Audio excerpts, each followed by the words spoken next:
Well, thank you all for being here this morning. And I see some of you are new, some of you may be more familiar with Bill, our speaker, or maybe the work of our committee, but we are a committee within JCOR that has been doing advocacy on Haiti at the UN and have been working together for like 2.5 years. We first came together in March of 2021 when things it was another round of the violence was really heating up and kidnappings in Haiti.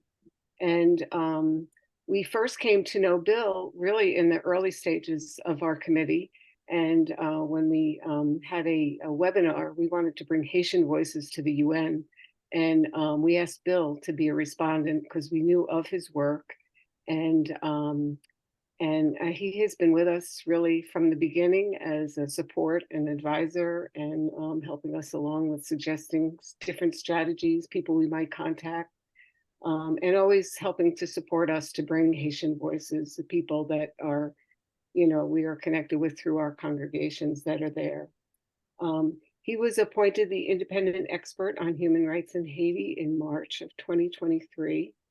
And since then has made two official visits to Haiti, one in July and then one recently in October.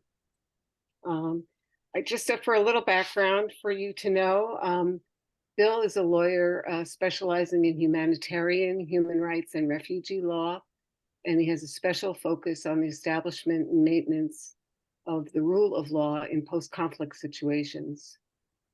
In this capacity, he was senior advisor on human rights in the UN mission in Kosovo, chief of the human rights field operation in Rwanda, and led the legal department of the UN OAS mission in Haiti.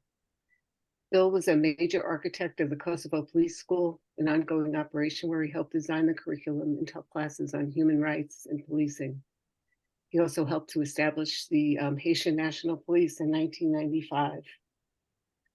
He teaches courses on human rights at visiting professor at University of Vienna and Scuola Santa Anna in Pisa, Italy, and has taught senior military and police humanitarian officials from dozens of countries, and advised foreign ministries on human rights issues and testified before both houses of Congress. So he is here with us today, as you can see, from a wealth of experience and in a real deep commitment to Haiti. And I think that's what's so what stands out so much with Bill and in his assisting us to do our work too. So I'd like to welcome him, and that's an introduction to him. Maybe Bill, if you could give us, well, let me just first say, Bill probably talk maybe 20 or 30 minutes and we'll have good time for a Q&A, okay? So as you're hearing what he's saying and have some questions, just jot them down and we'll be able to do that. I wonder, Bill, if you could start with just telling a little bit about what your mandate is as the independent expert, and then whatever you want to share about these last visits. I know you said you would speak on a couple different areas. So, let us know what the current situation is in Haiti, and we'll just go from there, because we know it's a very complex situation. Thanks very much, Anne Marie, and thanks for everybody making time and organizing this. Yeah, so I try to keep it short so that I'd like to be interactive as possible. I know a lot of you know a lot about Haiti already, and I'm sure you have questions and concerns. So basically, I'll start off, with my mandate. I'm an independent expert, which means I'm not employed by the UN. I'm not a UN functionary. I'm not getting paid. It's voluntary. I do get support from staff, a wonderful French lawyer in Geneva who's a desk officer on Haiti. And she came from Geneva to Haiti both times to accompany me on my visits. I get a lot of support from the UN, the Human Rights Office in Port-au-Prince, in the BNU, the French acronym, as it's called, the Integrated Office for the UN in Haiti. And then also at headquarters here in New York. I was over there half the day. I'm probably in that building now 2 or 3 times a week, meeting with different parts of the UN system. And that's part of my mandate too. My mandate really is to cover and follow the human rights situation in Haiti. but also to try to make recommendations, concrete steps to try to improve the situation and help to protect people's enjoyment of their rights in Haiti. And that, I mean, by all rights, it's everything. It's the civil and political rights, the classic ones of, freedom of expression, association, no torture, fair trials, but it's also, and these days in Haiti, it's really quite catastrophic. All of them are catastrophic. I'll just start off with that. The human rights situation in Haiti is catastrophic, but the economic, social, and cultural rights are also part of my mandate. And this past trip, I tried to spend more time on those rights, in particular with regard to children, and in particular, the right to education and the right to access to healthcare. That would also include access to clean water, to adequate food, to shelter, to sanitation, the whole array of rights, which all of them are being violated in Haiti for the vast majority of Haitians. And then what do I do with this information? Well, two things, at least two things. One is I prepare reports. One has already been submitted to the Human Rights Council in Geneva. I presented that report in early October. It's available on the UN website if you haven't seen it. I think the most important part of the report are the recommendations that I made. And then I'm now preparing, literally just started the draft the other day, a second report, which will be submitted to the Human Rights Council in Geneva in March. So we're working on that. And again, that will include recommendations, some new, some continuing, because they haven't, the recommendations, let me put it mildly, have not been followed, some not at all, some a little bit. So we may have to keep repeating until it gets better. And then in between, I spend a lot of time doing exactly this, meeting with groups, Zoom calls here in Haiti, Europe, people all over the place, talking to journalists and just advocating for the better protection for the Haitians of the human rights. So that means meeting with member states. I meet regularly with the US mission, with the Canadian. I was with the Canadians yesterday, with Malta, and I focus on the Security Council because Haiti is now, an agenda item, obviously, with the Security Council. So I've actually had a couple of very interesting meetings with the mission of Russia. China, I just can't get a meeting. I keep trying, but I also meet with the UK, with France, with Malta, with Ecuador, who's actually a very important player on the Security Council, along with the United States when it comes to Haiti.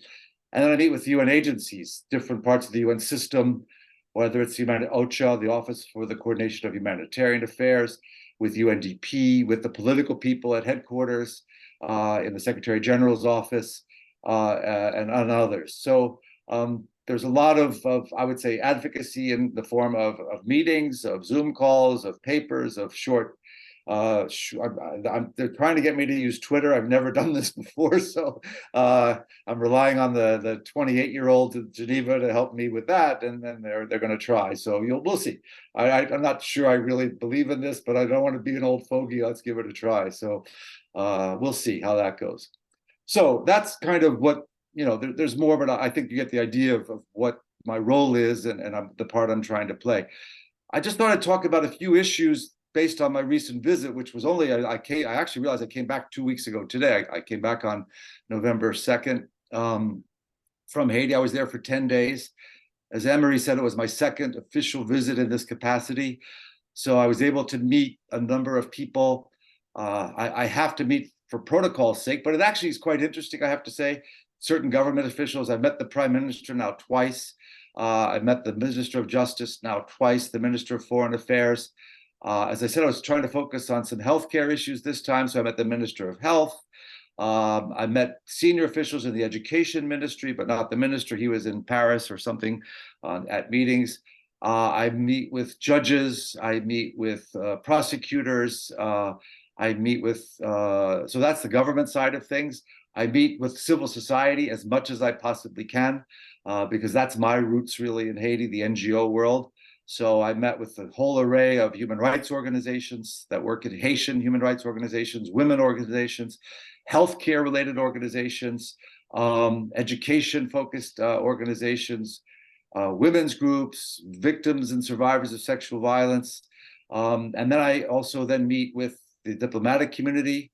So I had very, very good meetings with the French ambassador, the Spanish ambassador, the European Union ambassador, the chargé. The US does not have an ambassador because we have a dysfunctional Senate when it comes to this. We have one senator who, as you probably know, is blocking everything.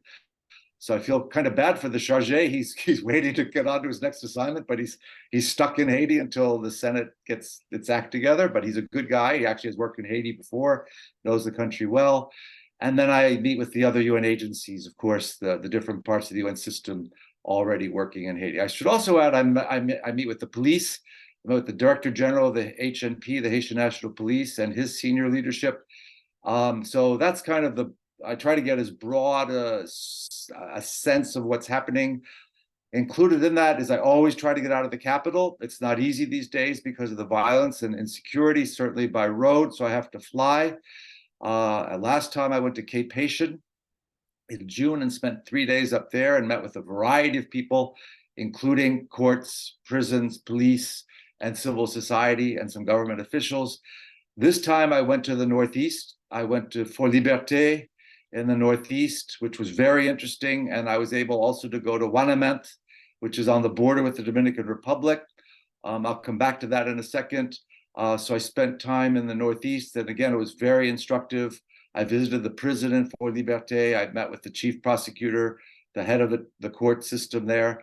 I met with a whole range of civil society groups working in the Northeast, peasants organizations, human rights, and especially up there, you have this issue with the border and deportees. The Dominican Republic deporting, even though the border's closed, the one part that both sides open the border up for is to accept Haitians, Dominico Haitians, stateless, who knows what they are really, people that the Dominican Republic is expelling to Haiti, many of them treated very badly.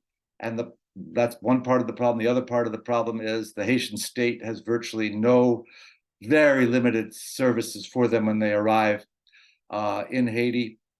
Many of them have never lived in Haiti or haven't been in Haiti for years and years. The younger ones don't speak Creole, and they're really, in some, they're unaccompanied minors, and they're basically set adrift. I do have to say probably the most effective organization on this issue and others up there is the Jesuit Refugee Service that has an office in a very nice place in terms of greeting people. They can house some people for a few days. They have services they try to provide, legal and otherwise, and we had a very good meeting at the headquarters of the Jesuit Refugee Service in Wanament. I'll just speak briefly about the border issue because it's one of the issues that really is on everyone's minds in Haiti. You might have seen this issue with the canal it's not really clear who's building it. That's actually a problem. The state really should be in charge of this because it's a canal being built along the river that is the border between Haiti and the Dominican Republic in that part of the country. And I visited the canal. I'm told I was the first UN official to visit the canal. It was quite interesting. I could see and hear and feel the fervor of the people. It was very crowded. Lots of people there. As soon as I actually got an escort from the police commissioner of Wanament because he offered and we accepted because we were told people get very emotional there. And the day before I was there, a foreigner just kind of appeared, and it turns out the person was actually very much on the Haitian side of it, but people in the crowd thought she was Dominican, and they roughed her up, and it wasn't very pleasant. I don't think she was harmed too badly, but it couldn't have been very pleasant. So we were advised maybe not to go, to be careful, but when I was meeting with the police commissioner in Wanament, he asked, what we were going to do next, and I said, well, we thought we might go to the canal, my colleague from Geneva and I, but we thought maybe we shouldn't because it's very, volatile. We don't want to cause any trouble. And we don't want to take any risk we don't need to. We don't want to make something worse. And he said, oh, I'll go with you. So we said, all right. And he said, when do you want to go? And we said, well, we were thinking of going now. And he said, okay.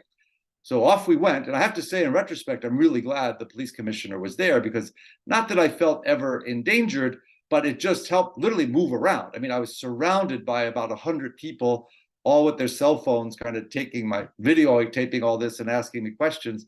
And I just explained who I was. There were a couple of journalists there. They wanted me to make a statement. I said, no, I'm not making any statement. I'm just here to look at the situation, to learn. And I'll be giving a press conference in a week's time in Port-au-Prince. And I did, and I raised the issue there. The issue, if you don't know it, I won't spend a lot of time, is that the Haitians had started this canal under Moise. It's about 5 years ago now, I think, or 4. They started to build this canal that would take some water from the Rio Massac, which is interesting telling. It's called the Massacre River because that's the site of a genocide, we would call it now, of Haitians by the Dominican government in 1938, where between 20 to 30,000 Haitians were killed by the Trujillo dictatorship because Trujillo, who had a Haitian grandmother, but was ashamed of this fact and had this phobia about race, basically thought there were too many, and these are his words, not mine, dark-skinned people in that part of the Dominican Republic, and he wanted literally to eliminate them. So there was a massacre of Haitians, Dominico Haitians, anybody who had dark skin.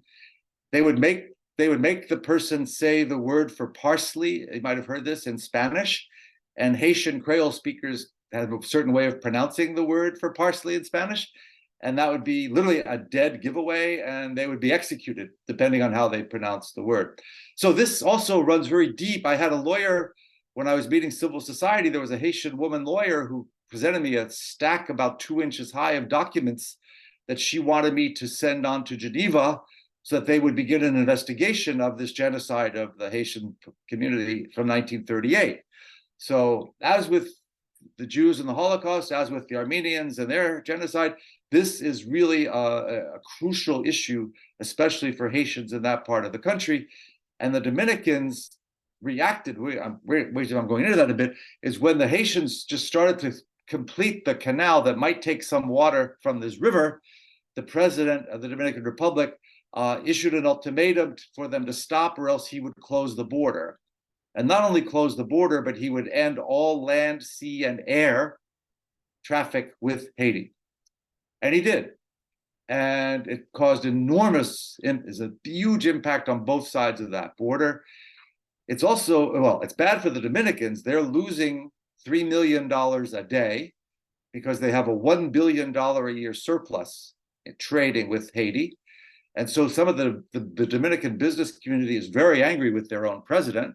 And on the Haitian side, they're very angry because they feel it's totally unjust and out of proportion that the Dominicans already have 11 canals that take water from this river.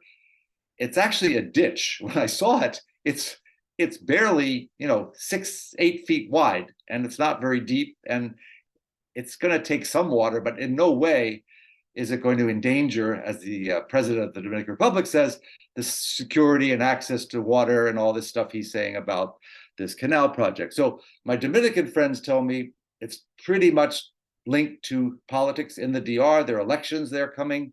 And as we know, that happens in this country with a certain person. This president is also trying to rev up his base. And part of his base, unfortunately, it's not every Dominican, obviously, but there is a certain segment in the DR that is very anti-Haitian. Racist is not too strong a word to use. And he is trying to rev up that base to ensure he gets their votes in the upcoming elections.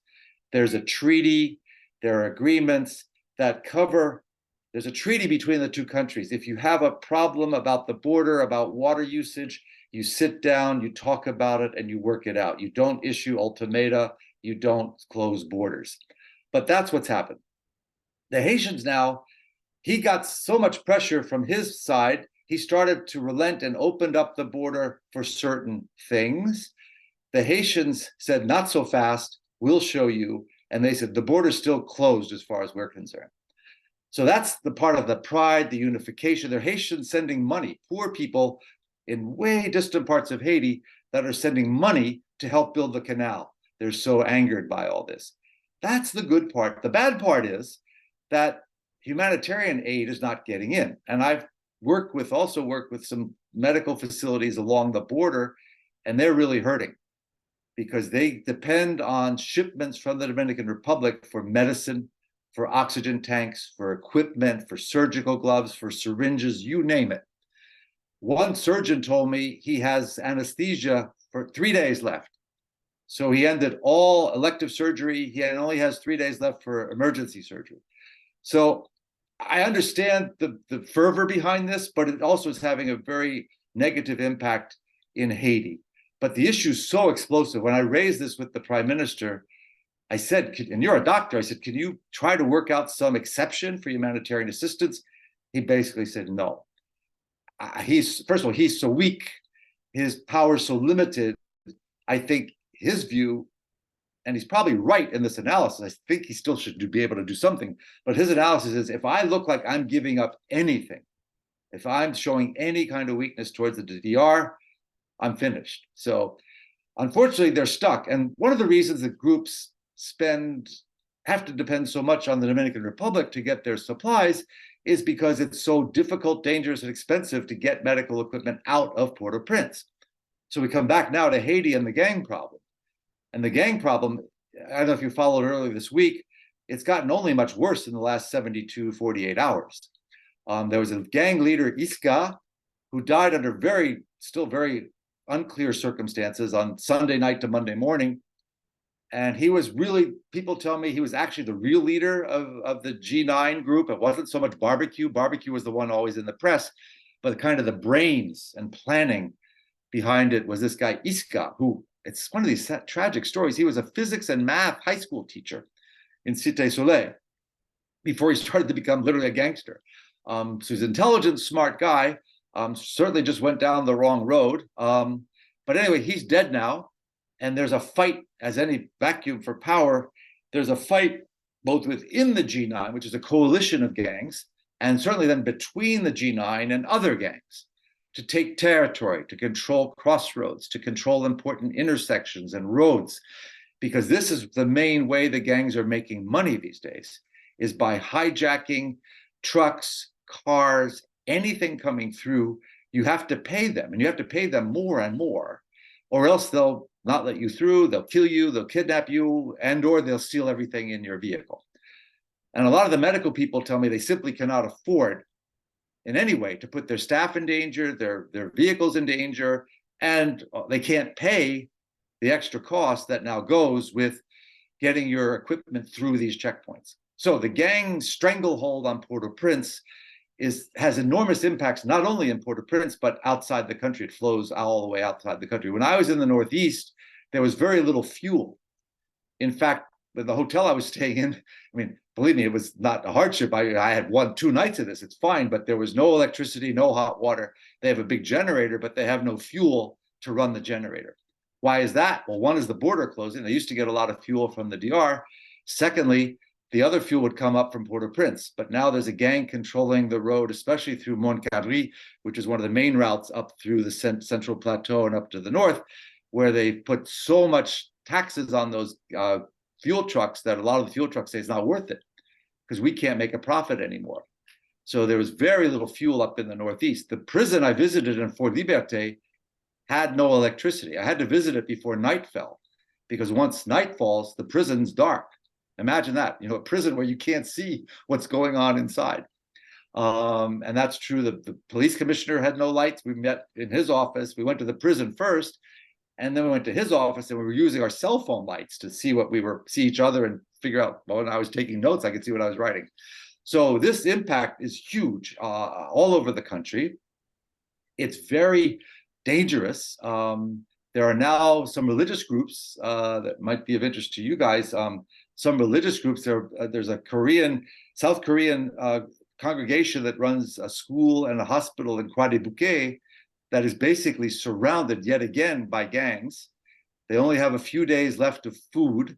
And one time before, when this happened, there was a Catholic priest who works in Port-au-Prince who's quite effective and flexible, and he figures these things out. He was able to get them food for 2 weeks, and he may have to try to do that again. So it's quite serious. So the violence is so pervasive, especially in the poorer parts of Port-au-Prince, and also some of the main surrounding suburbs of the city. And then they do control the main roads, north, south, and east out of the capital, which means everything, because as you know, Port-au-Prince, the other side, west, is the water, is the bay. And some groups were trying to deliver equipment and people by boat, but some of the gangs now have their own boats. So they have started to hijack and steal boats. So huge issue there. A couple other points before I stop so we have time for answer your questions. The situation for children, as I said, I was looking at quite particularly, is truly catastrophic. For all the reasons I just mentioned, their access to healthcare, their safety. A lot of children are forcibly recruited to join the gangs. Others are victims of gang violence. The other issue that was new this time, compared to my June visit, was the situation for displaced persons, internally displaced persons, the technical word, IDPs. It's grown from about 50,000 in June to more than 250,000 in late October. And I met with the IOM people, the International Organization on Migration, which is the main entity that tries to help and sustain, literally sustain the lives and safety of IDPs. I met with them my last day there, and they said their last count is 250,000. It's probably higher. And I'm sure it's higher now after the violence of the last 2 or 3 days. That's in itself a problem. The other big problem is, where do they go? In Port-au-Prince, they've been going to schools. Why schools? Most schools have in Haiti, there's a wall, there's a gate, there's some type of protection. So it's a perimeter kind of secure space. Schools have roofs. Schools, sometimes, some of them have running water and toilets. So that's very attractive if you've just been chased out of your home and your other option is living on the street or in a public park. And it's raining a lot now in Haiti. So spending the night out with maybe a thin plastic cover and then walking out or living in and around mud is not a very attractive option. Plus, you have no water, you have no toilet, you have no food, you have nothing. So they're occupying schools, and I understand that. The problem then is those schools can no longer be schools. And they had been schools until they were taken over by the displaced. So that's a huge challenge. I raised this with the Prime Minister also. They're trying to figure out what to do because they also have bad experiences with IDP camps after the earthquake of 2010. And there are tons of problems with the IDP camps.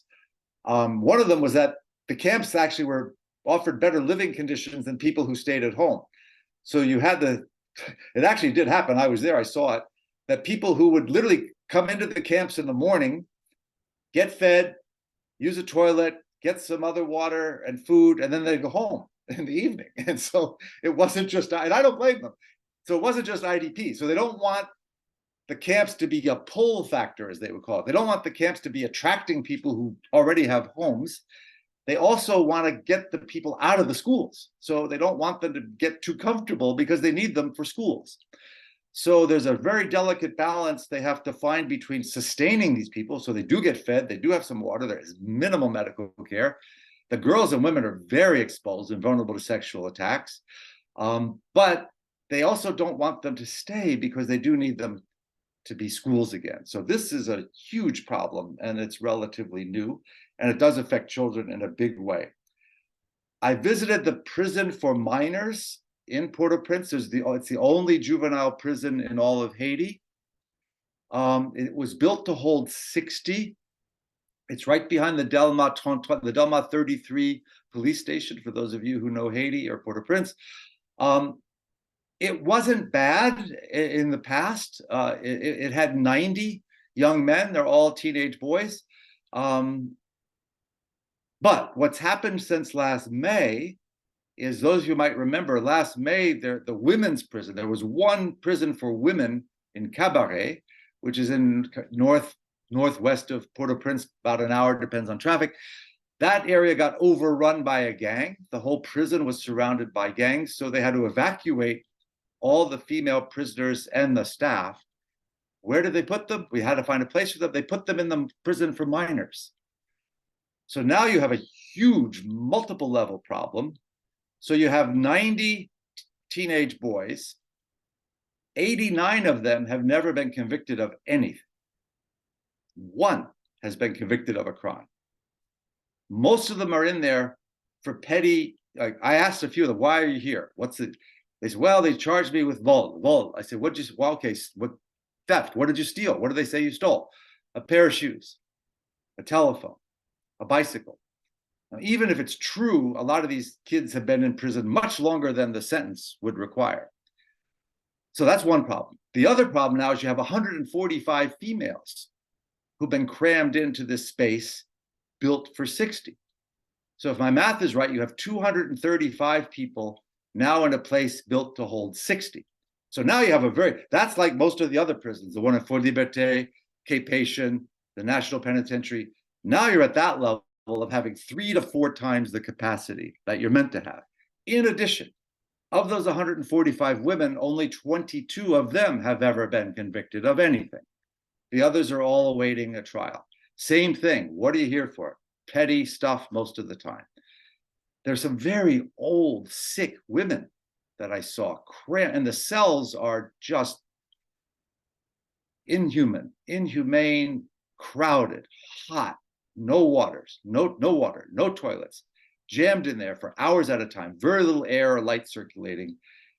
The other problem is that there used to be 6 classrooms in this prison because youth shouldn't be in prisons anyway. It should be a last resort.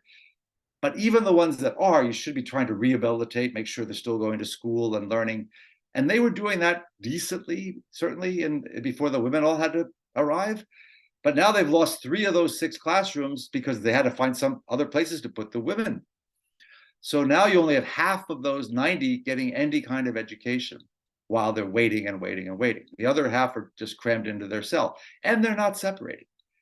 They try to keep the women on one side and the young men on the other, but there's no wall, there's no gate, there's no way to ensure that they stay separated. They also don't have clean water. The pump that's supposed to treat the water that's delivered by this truck has been broken. I asked, how long has that been broken? A year. I said, why isn't it fixed? Well, the budget, this, and that, you get all these different excuses. If you've been to Haiti, you've heard this story before. So what happens? They say, well, some of the kids get diarrhea because the water's not clean. So this, to me, that illustrates so many different things that are wrong with Haiti that need fixing, that can be fixed. This is not the problem with the gangs. This is not the problem with money or technical, complicated. No, this is fixing a water pump. How hard is that? How expensive is that? But nobody takes responsibility for that, even the director of the prison. 2 quick things to end. 2 questions everybody was asking me, and I mean everybody, was, when are the Kenyans coming? When is the force coming? Why is it taking so long? And then the other question was on the sanctions, and it's related. Everyone wants to know who's on the list. I don't know if you saw the panel of experts that was created by the Security Council in a resolution last year to create a sanctions committee that is supposed to impose, if they're UN sanctions, they're universal. Every member state has to follow them. And the committee did an excellent job. I highly recommend if you read their report. It's public now. It's a bit long, but if you read the executive summary, you get the idea. And then the exhibits are really interesting. They added a lot of exhibits that shows the grounds, the proof, so to speak, the evidence they found that indicates why certain people should be subject to UN universal sanctions. It includes both politicians and some business people and some gang leaders. I've been told there are 15 names on the list, 15. I can't swear that that's true or not. And they don't have the final word. Any member state could add a name if they'd like, and then it still has to be vetted by this committee. So we'll see. Let's hope that that list gets published soon. I hope it's out before the end of the year. I hope it's even this month. It'd be very interesting to see, who is on that list and then who would be subject to sanctions by, as I said, all 193 member states. So I'll stop there. I know there are many more issues to talk about, but I'd love to hear what you think, what your questions are, concerns. If there's something I haven't talked about that you'd like to raise, please do. So thanks again for listening and your time. Thank you, Bill. Can you say a little bit about the Kenyans? Because you talked about sanctions and then didn't say much about the Kenyans. Yeah, well, it's still up in the air. This morning, Okay. check the news. Yeah, check the news. Okay. The Kenyan parliament has just approved the deployment. Oh, yeah. Okay. Yeah, and that was not, I've met the Kenyans now. Well, I'll speak a little about the Kenyans. I've briefed the Kenyans 4 times now at their request at the Kenyan mission here at the UN. In fact, I ran into Dusty once when I was heading over there, and she was going to another meeting in that building. The Kenyans in the mission really impressed me. I know this is New York, it's not Nairobi and everything else, but I have to say I'm very impressed for a couple of reasons. One is they're very serious. And they're modest, which is a very reassuring sign. They say, we don't know this country. We don't have a single embassy in the whole Caribbean region. but we want to do the right thing. We don't want to make the same mistakes. We want to learn, and we want to succeed. Two, and linked to that is they say, send us whatever you can. So I send them whatever I can in terms of reports, analysis, gangs, violence, who's this gang, who's that gang, what area do they control. They're thirsty for knowledge and information. And then three, and this is really important, and this I think affects all of your organizations as far as I know, they say, and they're correct, we can't solve every problem. We have a small part of it. It's a necessary part. You've got to get some kind of basic security so people can live their lives. Everybody I talk to in Haiti just says, get the gangs off our necks. We want to be able to breathe again. We want to be able to go to school, go to the market, go to church without fear we're going to get killed while we're out there. So please, security, security, security. But the second it is safe to go into those neighborhoods, to do things like clean these canals, build water pumps, open schools, provide jobs, provide clean water, all the things that these people have been deprived of even before this violence, where the state just abandoned them. Large neighborhoods without a police officer, without a court, without any services at all. The UN, the bilaterals, the NGOs like you guys, internationals, locals, have got to get in there to address these deep problems that are related to poverty and inequality, because that's the root of the issue. Why are there gangs? They don't just pop up out of nowhere. They pop up because, for a large part, there's no other option for a lot of these young people. So when the gang comes along, either they force them to join, or as one gang member has told people, I get a hot meal a day, I get $10 a week, I get a gun. That puts me way above most of my peers here. So, and I have no other choice. I don't want to be doing this, but give me another choice. So I think the job is, we really have to make sure they have other choices right away, or else, this multinational force may be successful in certain definition of success, of maybe dismantling and arresting and kind of disempowering, if that's a word, the gangs for a while. But if you don't address these other issues, there'll be other gangs or other leaders right back before we know it. So I think that's obviously very true. I've spent a lot of time in Haiti, and now that I'm back, preaching this message to the UN, to the donors, to the Canadians, to the State Department, AID, anybody who will listen, that this is a multifaceted problem. It's not only an issue of kinetic action against bad guys with guns. It's a much broader, complicated problem that needs many different actors with many different skills and programs and expertise, and they have to be working together. So we'll see. The Kenyan court was supposed to decide this today, which I thought was curious. The parliament just voted today. I don't know if that was accidental or not, because they could have been voting anytime, but they waited for today to vote to approve this deployment. The court, as I'm told, and I just checked before I got on, has still not issued a decision. So I don't know what's going on. The Kenyan lawyers in the mission here tell me that they're pretty certain the court will dismiss the case.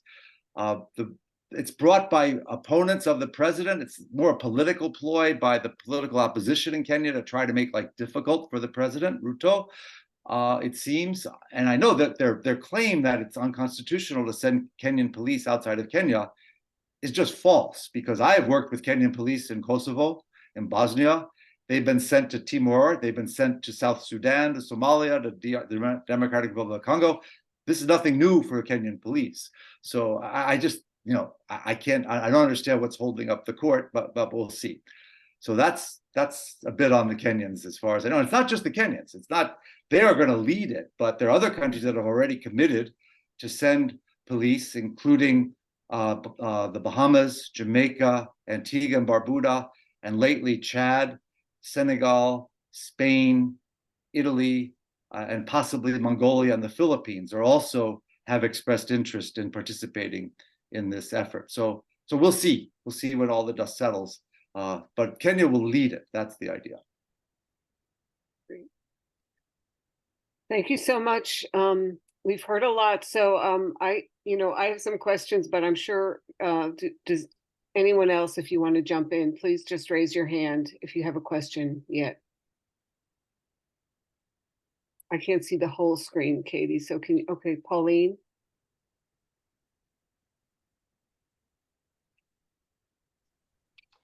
Good morning. My name is Pauline Aliskevich, and this is my first time with this group.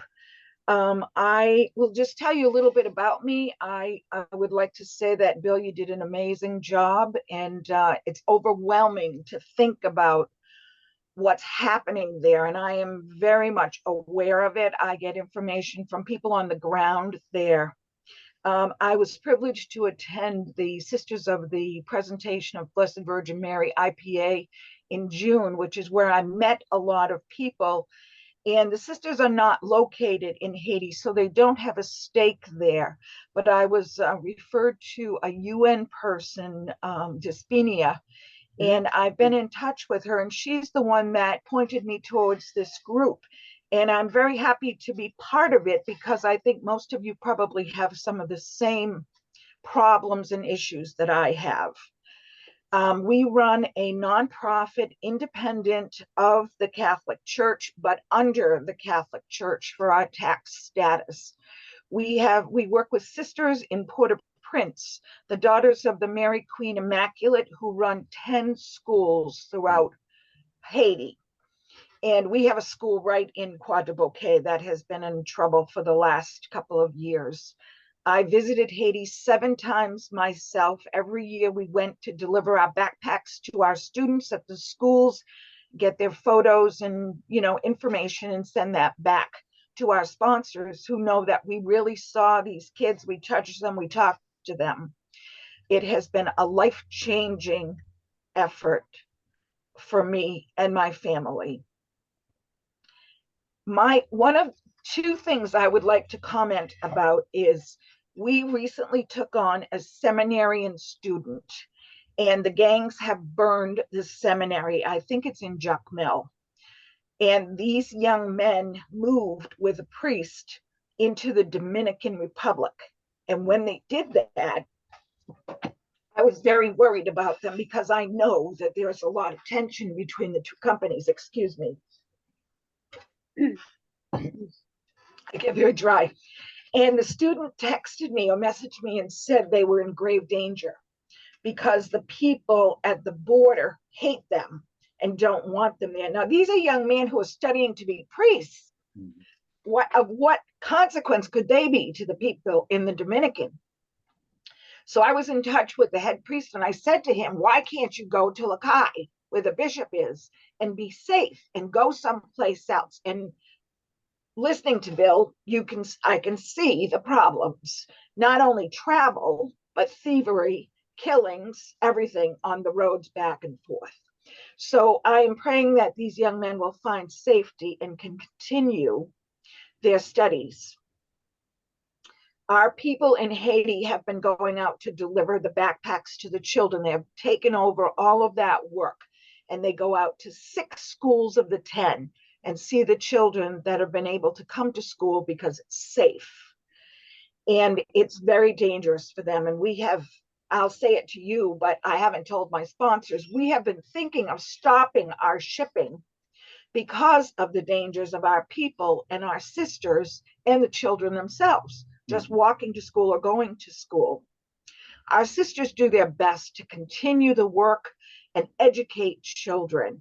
And we have about 300 children in those 10 schools that we help. Now, that's a tiny number, considering many of the schools have 600 children in them. But we do the work that God has assigned us. Haitian Outreach has been in existence for 25 years. I've been working in it for 10. And as I said, I've been to Haiti 7 times, and it changed my life the first time I was there. So many issues you mentioned, Bill.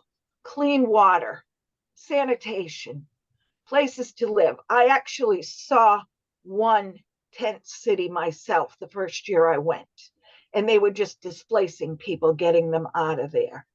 My question to you, Bill, is this. Do you think that if the gangs go in and rid if the soldiers go in and rid these communities of the gangs, that the government can take a hold and start to build, because they have no infrastructure right now. They don't get along inside themselves, and that we were very in touch with a police officer who was very high in the Port-au-Prince police themselves. And he was the one who got policemen to guard us when we would go out to the schools the last time we were there in 2020. He has since left and brought his children here to the United States because he was afraid for all of the family's safety. And I just wonder if, I know that the gangs are not the only problem. There's a lot more issues than that. And people are not getting what they need. We try to help them, individual families that we know, with food and medicine. Our sisters do purified water, but it's not the best water. People get sick all the time. So my question is, do you think that they can get it together? You seem to have a very good insight into the country and into Port-au-Prince and the politics of what's going on. Okay, thank you. Do you want to take a few questions, Anne Marie? That make sure everybody gets. Okay. Yeah. Oh, I see there are okay. other hands up, so that might be. Yeah. But I've Okay, noted Betty? these. Don't worry, I noted these. Yeah. Betty, Jean, Jeremy? Sure. Hi, hello, everybody. Bill, thank you very much for summary of the situation in Haiti. I'm Haitian myself, and the executive director for a nonprofit called Mercy Focus on Haiti, Willie Incorporated, and Sisters of Mercy. They are the one supporting us. We are under the umbrella of the Sisters of Mercy. So we do a lot of work in the Northwest, in Gaumont, running 4 to 5 programs. And really, I do not have a question, but wanted to thank everybody who's doing work in Haiti as Haitian, and really appreciate the passion and the support that you're providing to the country. So yeah, that's really my comment. Thank you so much, you guys, and putting this webinar together to put the situation in Haiti forward, and to just invite everybody to come forward and help with that situation. Thank you so much. Great. Thank you, Betty Jean Marie. Sure. Jeremy, Jean Jeremy. And Dawn, you have your hand up? Thank you. Am I next? Yeah. Mm-hmm. Okay, thank you so much. Hi, Bill, good to see you. Thank you for all that you do, and thank you for often putting your life at risk on behalf of the Haitian people. Incredible information, painful to hear, but extraordinarily helpful. My question is, as we all know and have talked about for years, that Haiti can't go anywhere until the violence is addressed. Moving beyond that, there are issues of poverty and injustice, which has issues that have been going on for years related to the corruption of the government. Having met with the government, do you see any possibility working with anybody in the government? And how can the world respond to continually put money into Haiti only to go into the hands of gang members and a corrupt government? And how can funding, even humanitarian aid, be ensured that it's going to go to the people that it's intended to go to?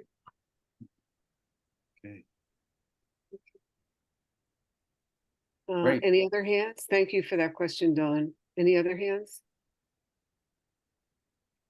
I would just add one question, Bill, Okay. and you can do all theirs first, but just if you can share anything about your sense of how Haitian groups are coming together to try to address these issues, both the violence and the longer term issues of. I know there are lots of groups that are doing work for their country to help change things in Haiti, so that people have more of what they need and what they are desiring.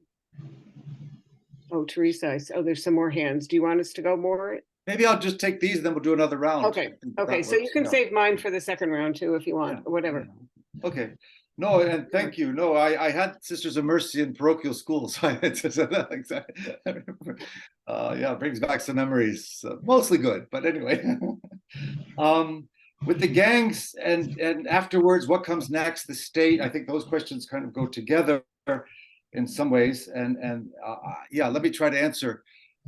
It's important. It's absolutely crucial, and I think it relates to what I said earlier about if the violence reaches some level where it's low enough that people can start to be active again, that would include the Haitian state. Now, obviously, one of my Haitian friends has always said it's not so much a failed state; it's a état fantôme. It's a phantom state. It's kind of this. There are buildings that say Ministry of this or Ministry of that, but do they ever do anything? Or what impact does it have on the population? It's been pretty minimal. So I think that is a huge challenge. That's not new, but it's certainly more aggravated now or more urgent to try to figure out ways to make the state become effective.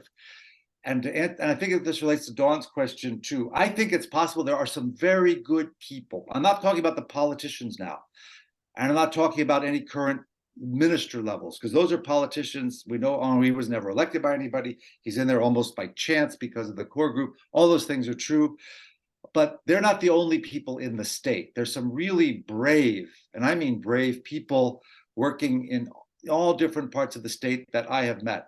For example, there's a unit, and this relates to the question about money and waste and corruption, which is, again, one of my Haitian friends says, hey, corruption is the #1 enemy. That's the #1 enemy of the state. I would link it with impunity because people keep getting away with being corrupt. That could end. Let's hope the Sanctions Committee, and I'll come back to that, this is a game changer. People are already behaving differently in Haiti, business people especially. They don't want to be on this list. It's really interesting if you look, the ports, and this comes together, the port in Port-au-Prince is collecting record levels of duty per month since April. Never seen before the amount of, and with less coming in, actually, they're collecting more revenue. Why? Because there's a new port director. The old director was fired, is being arrested, is being investigated for corruption. The new one's good, and he's actually making people pay. Okay, you have a container of this, you have a container of that. No, you can't buy me off. No, you can't buy the deputy off. You're going to pay your import duty. There it is. That's what you have to pay. It's in this chart of whatever it is, pay it. And just that alone, they've raised record numbers of revenue. Now the question is, what happens with that money? This gets to the point, okay, that's great to have this money, but let's make sure it doesn't just slip away or goes into somebody's pocket. It needs to go to the Ministry of Education to pay salaries or to build schools. It needs to go to the Ministry of Public Health so that they have medicine in their dispensaries. I mean, all these things, we can all think of a million ways that that money needs to be spent. But that money is starting to be there. And I think some people who are used to getting away with all this before, because of the threat of sanctions, are starting to behave differently, which is great. It's a step. It's not the end of the road, but it's a step. The other issue is and again, back to the state, there's a in French, it's the ULCC acronym. In English, it's basically the unit fighting corruption. There's a specialized investigative unit that conducts investigations of corruption. I can send around later. There's an article in today's Nouvelliste. It's in French, but they have it in English. You can flip it into English quite easily. The head of the unit I've met now twice. He's really impressive. He's a Haitian American lawyer. He said, he could be in the States making 10 times what he's making and also not getting death threats every day. He said, I get death threats every day because he's investigating some of these big, like the customs guy, like the head of the Social Security Administration, like the deputy mayor of Pétionville, like somebody else in another government service that has lots of money. He and his office have just submitted 11 cases of corruption of senior officials, alleged at this point. They've done their investigation. Now the court that's set up to try these cases has to take up these cases. And let's hope they do. And they start issuing warrants and start arresting people and holding trials. So there are people like him. There's some police commissioners who are doing fantastic work with next to nothing. Maybe like the one you mentioned that helped you out that time. There are other stories like that where the police and they've had 33 killed in the line of duty just this year. 33. And I tell you, their pay is terrible. The conditions are miserable. If they get killed, their families get almost nothing afterwards. I wonder why they keep showing up for work every day. So there are some very good people in the Haitian state that I think we can all work with. How do we reinforce them? How do we make sure they're the ones who maybe rise up the ranks and make decisions? And we have to do something about this political class that just seems to be totally irresponsible and selfish. And that's why they keep going around and around in these negotiations and not getting anywhere, with the CARICOM Eminent Persons Group that just left Tuesday, and they're all frustrated again. So I'm in this job and life, this career, because I see the glass half empty. Sometimes I'm accused of being delusional, but I do think it's going to be really hard. It's going to take time, because this is deeply rooted, this culture of impunity, culture of non-accountability, culture of corruption. But I know there are people inside the state, and more important, or as importantly, outside watchdogs, like the civil society, like the ones Anne-Marie's mentioned in her question.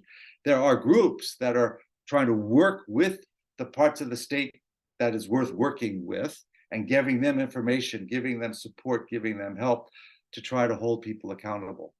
It's not easy, because there's one investigating judge who has 2 of these big corruption cases. Two guys came up on motorcycles and fired into his car when he stopped to buy groceries. Fortunately, he wasn't in the car. He was actually in the grocery store, with a 13 bullet holes in the passenger side front seat where he was. So it's no joke when you take up these cases. But I think there's hope.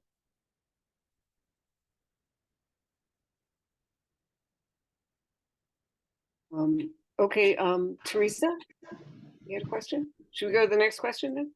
Yeah, sure. Yeah, okay.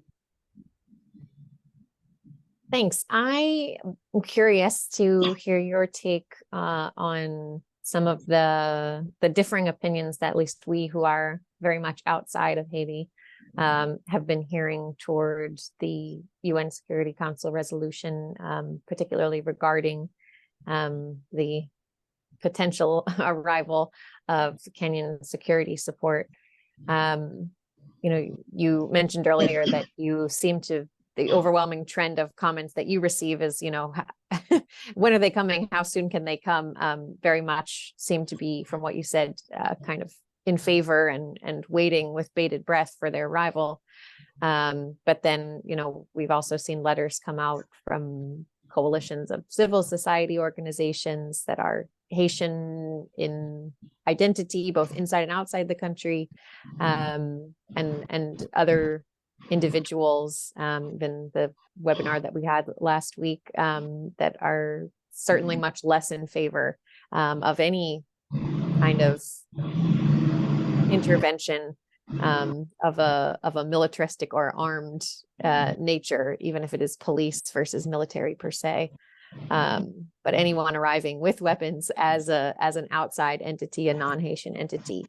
So I'm just wondering what you make of that difference of opinion, and having much more experience than the rest of us in being recently present among people who are living with the challenges of insecurity in Haiti.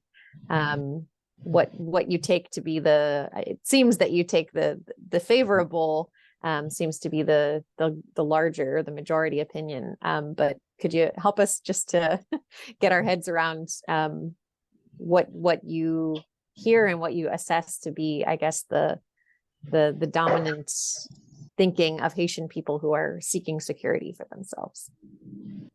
Sure. Thank you. And another question, Margaret? Yes, thank you very much, Bill, for all that you've shared. I'm Margaret, and I've attended some few webinars where some Haitians have also expressed their fear, and they think that access to guns is contributing a lot to the situation in Haiti. And I just wonder, in your all that research and so on, how is this going to be solved? Because whether you bring in foreign police, they will need to work with countries that are providing these guns to stop first. If they will be disarming the guns and then they are armed again, it is not going to help. How do you think this will be solved? Okay, great. Thank you. And Katie? I just want to briefly add upon a little bit of Teresa's line of questioning. As someone who was heavily involved in the advocacy campaign in the past to hold the UN accountable for its peacekeepers bringing and spreading cholera throughout Haiti, I'm curious as to how you perceive, how can I word this? Cooperation is going to be essential with the local population and any kind of force that comes in to try and help control the violence. So how do you see a security force coming in and addressing this well-founded skepticism within a country in which the population has time and time again been subjected to abuses and negative ramifications of outside entities that have come in to try and help? And I'm also curious what you're hearing or any insight you might have in terms of accountability mechanisms that may be put in place, or some plans that might be laid out in terms of some concerns that have been raised about Kenya being in charge of this, in terms of having corruption and abuse within its own security in its own country, as well as in other areas that it has served around the world. So I'm curious if you could speak to that a little bit. Thank you. Thank you. Yeah, no, great. I'll try to answer these. Let me take the guns one first. Yes, I made one of my recommendations in the first report I submitted to the Human Rights Council was a total arms embargo, sending guns to Haiti, except legally authorized ones to get to the Haitian National Police. And I still maintain that, and that's probably going to be in my next report's recommendation also.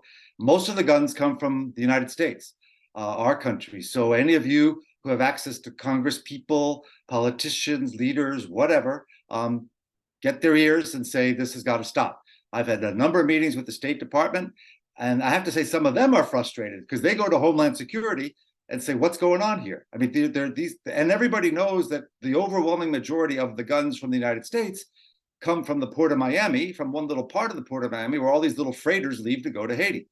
And so how hard could it be to inspect these freighters and what's in them? And the answers are just not satisfactory at all. I mean, they say, oh, it's hard, it's complicated, there's other stuff in there. And I find myself sounding like Biden at one point. I said, come on, man, this is the United States of America. We should be able to figure this out. We inspect these someone inspects these enormous vessels in the Black Sea with Ukraine and make sure there's not a single thing other than wheat or whatever. You tell me you can't look into these little freighters that are maybe 40 feet long and have a few containers and find the weapons? It's crazy. So yes, that's an issue. It needs to be addressed. It's politics, it's Second Amendment, it's Florida, DeSantis. I mean, all these things come into play. Nobody really says that, but that's got to be the answer. It can't be technologically that difficult for the United States to try to stop this. And it's horrible. Now, the other issue relates to the Dominican Republic, because they always said, oh, no, because some of it does come in from Jamaica and some from the DR.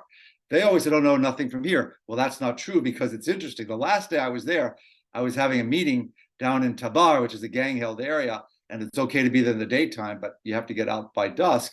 And I was meeting with people who are dealing with the gangs all the time, and they told me they have heard and they've seen that the gangs have started to ration bullets because the supply had dried up from the Dominican Republic. So that's, first of all, it's really good. If there's one good thing that happened with the border closing, it's that it's harder to get bullets for the gangs. So let's see how they usually find another way around it. But anyway, it also shows that there was a lot of stuff, bad stuff, contraband and illegal trafficking coming in from the DR. On the MSS and the locals and cooperation and fears and pests and everything, yeah, it's controversial, I think, more outside. In the diaspora community, certainly I was on a diaspora call last week where I just started to pull my hair out because they basically, they had three things they were saying. One is the US is responsible for everything that's bad in Haiti. Two, the UN's never done anything positive in Haiti. And three, nobody wants an intervention. So I just said, okay, I'm not even going to try to commit. These people believe what they believe. None of those three things are true, but we'll try to move on and keep it positive. So I have to say, in Haiti, it's 100%. Everybody I talk to, especially people in the gang-controlled areas who are, barely surviving, they can't wait. The sooner the better. I've had, two examples. One is this guy who said, his sister had been abused by MINUSTA, Brazilian soldier. He said, I know that was bad. It's terrible. But you know what? Most of the Brazilians were good. All of the gangs are bad. I want the Brazilians back. I don't care what happened. So that's the kind of, I think I remember what I think Churchill said this, it's about democracy. It's the worst form of government except for everything else. And I think it's kind of the same thing with the intervention. It would be fantastic if it did not need to happen. But I keep asking the people who are against it, what's your plan then? What's your plan for security? How are you going to manage this? The Haitian National Police will tell you they cannot manage it themselves. They admit that. That's true. They want the help. So I think the people who are opposing it, some of them, a lot are in the diaspora, some are in the country. They tend to be the political class. They have another agenda. They have access to journalists. They speak English, a lot of them. I think their voice is totally disproportionate to the support or lack of support that what they represent inside the country. That's not to say we don't have to be concerned about things. And you're absolutely right. I just got off a call before joining this one, a triangular call with Geneva Human Rights and Haiti Human Rights and New York.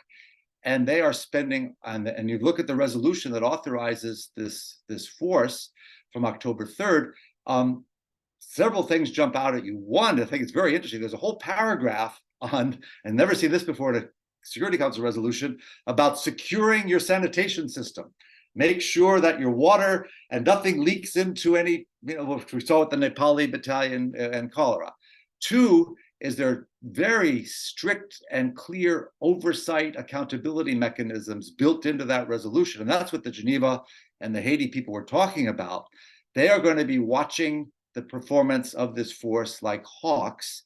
There's going to be complaint mechanisms that are going to be clear and explained to the Haitian population. If any of these people does anything wrong, abuses power, commits a human rights violation, whatever, here's your process to file a complaint and we will act on it.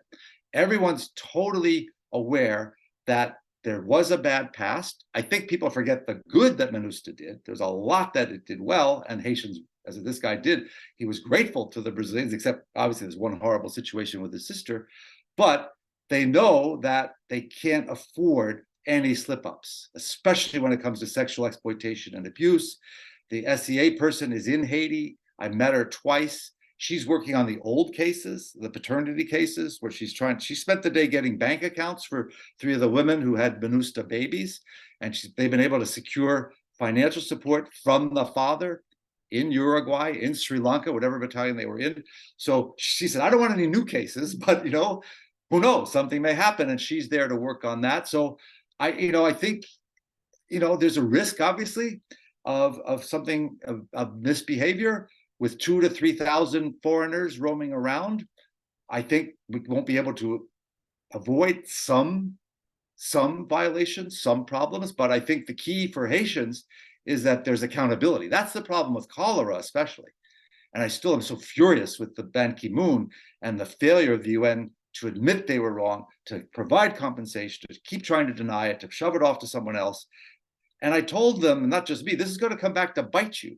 And it already has in Haiti, because this is what the people who don't want the intervention, they keep harping on this, and they're not crazy to say, look at what they did before. It's going to be the same thing again, da, da, da. So everybody is very, very aware of that. Is it going to be 100% compliance? No, but I think we have to try to make sure it's as close to as possible. And the percentage that do not comply, they're held accountable. And the Haitian people know that. They get compensation, and the person pays a price for whatever they did, whatever the proper penalty is, they have to pay that price. But it's controversial still, and there are some people still, but I find it's much more the diaspora community. It's not people who are living with this every day in Haiti.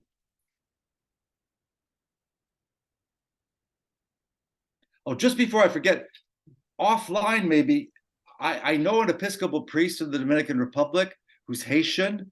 So if you send me the details of the folks that have crossed over that are having trouble, I can try to put them in touch with this priest who's really, really good, Father Edwin Parizon. He's an Episcopal priest who actually was the consul general for Haiti and Santo Domingo for many years. And he runs an NGO there that tries to help Haitians and Dominico Haitians. So how can I reach you? How can I reach you? From the email? Yeah, Anne Marie can get you my email, and I'm happy to Okay. try to do that. Yeah. Thank you Okay. very much. Anything positive could be helpful. Okay. Great. Thank you. Are there any more questions? Any last wrap up you want to say about Just future for Haiti? You've spoken about that there's so much good and so much positive that can be done there once this gets under control. Yeah, I think and especially the coalition, which has been doing such great work, I think it's there's no way I can overstate the importance of the information you and your congregations or colleagues get from the ground in Haiti that has such an impact up here on policymakers in Washington, in New York, in Geneva, wherever they are. So that's vital. And I think to mobilize, not just to share the information, but then to mobilize action. Again, I'm hoping Haitians tell me once the security is at a basically minimal acceptable level, then the real work starts for all the rest of us. And how do we have coalitions and support and effective, coherent programming and advocacy to make sure that the state, and here the civil society puts pressure on the state to do its job, and also the civil society groups that have programming that can also help in all these domains, the schools, the hospitals, the water systems, the sanitation, everything. How do you try to make sure that everyone's working in sync and with a sense of urgency? Because I think it's really important to show the population that life is really going to change now and change for the better. It'll take time, but we have to get some quick wins, I guess the development people say, to show them that it really is different. And also, the other thing I'm worried about, and I want to end on this, is I'm worried about, and I've raised this with the Kenyans and with everybody, is the bois calais, the danger of, and most of these gang members are teenagers. There's going to be some thirst for vengeance, for sure. And I had a very good meeting with the papal nuncio and the Archbishop of Port-au-Prince, who get it. And they said through their pulpits, through their outreach, through the church and parishes and schools and everything else, they're going to try to preach the values of forgiveness, of penance, very Catholic, and redemption. And especially for these young boys, there's some girls too, that, okay, they got caught up in something really bad. Some of them didn't have a choice. They are victims too. How do we make sure a mob doesn't kill them? Because it could happen. And I understand that, but it's not the way forward. So restorative justice programs that reintegrate and rehabilitate these young men and women to have a productive life in Haiti and explain to the community why this is being done for people who have done some very bad things. How do we try to make that a central part of the approach? Because also then that means they won't go back to being gang members, and it'll show people who did become gang members, don't go down that path. So all of these, and this has been done in other countries, in Liberia, Sierra Leone, it's more like a child soldier. How do we deal with all these child soldiers? And I think the Catholic, not only, but certainly the Catholic organizations have certainly your doctrine, your teaching, your values certainly support and are consistent with that approach. And I think that's going to be very important, so we don't have vengeance and violence and ongoing retribution and attacks, which only make more victims and make more hatred and more fear happen. So I would just try to, if that is something all of your groups are comfortable with, I hope we get to that point where it's now, what do we do with all these demobilized gang members? That would be a very good problem to have, but how do we make sure we don't have worse problems in not doing the right thing with this group of the population? If I could just say one thing on that, and from my perspective, if and when, not if, when the economy improves in Haiti and they can start to build businesses. I know in 2020 they were building hotels, and we have people who are chefs, and we have people who can, our sisters teach them life skills to clean, they could work in hotels. And hopefully with these teenagers, if they can find work and purpose, they will be able to turn from the life that they've been. Yep, absolutely. You have done an amazing job, and it is my pleasure to meet you and meet all of you. who talk, and I'm going to find out more about you. Well, thank you so much for your presence here with us and everyone that has joined us today. And Bill, thank you so much for always being so available to us and so generous with your time and expertise and all the support you've given us along the way. And I think we have more to reflect on and see and what our next steps are. And I know we'll be in touch with you and you know, if we can do this again, you know, at a future time too. And I know our small group will be in touch with you for sure. Thank you so much for this and for everyone that's been here. We really appreciate this, and we really have hopes for Haiti and for all that is good, that some good can come of this, and we'll figure out our next steps. And thank you for encouraging us to keep bringing our kind of on the ground reality, you know, reports to the member states, and to know that that is into different parts of the UN, that they know that really matters to them. So we really thank you very much. Hey, thank you all for everything all of you do and your colleagues. So take care. And Okay. big thanks Happy from the Justice Thanksgiving. Coalition. Bye bye. Bye bye. Okay, thank